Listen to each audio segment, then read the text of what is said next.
અમરેલી જિલ્લાના બગસરા તાલુકા કક્ષાના 80માં રાષ્ટ્રીય સ્વાતંત્રતા પર્વની ઉજવણી આન બાન શાન સાથે શિલાણા ગામની માધ્યમિક શાળા ખાતે યોજાઈ હતી।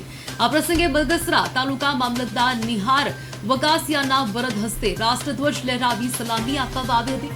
આ મહોત્સવમાં પોલીસ જવાનો દ્વારા શિસ્તબદ્ધ પરેડ યોજવામાં આવી હતી તેમજ શાળાના વિદ્યાર્થીઓએ દેશભક્તિ સરભર અવનવા સાંસ્કૃતિક કાર્યક્રમો રજૂ કરીને સૌને મંત્રમુગ્ધ કર્યા હતા।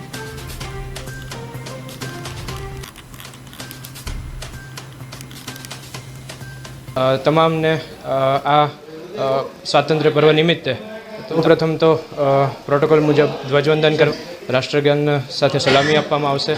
ત્યારબાદ પ્રાસંગિક ઉદ્બોધન અને તેના પછી સાંસ્કૃતિક કૃતિઓનો કાર્યક્રમ રાખેલ છે અને જેના અંતે વૃક્ષારોપણ ગ્રામના લોકો, ભાઈઓ બહેનો, બાળકો તમામ લોકોએ હાજરી આપી। અમે સૌના સાથ સહકારથી અમે સરસ મજાનો કાર્ય છે પૂર્ણ કર્યો છે। અમારા આ કાર્યક્રમની અંદર મામલતદાર સાહેબો તથા અન્ય સાહેબો ખૂબ સારી રીતે અમને મદદરૂપ થયા છે અને અમારો સાંસ્કૃતિક કાર્યક્રમ છે ખૂબ સારી રીતે અમે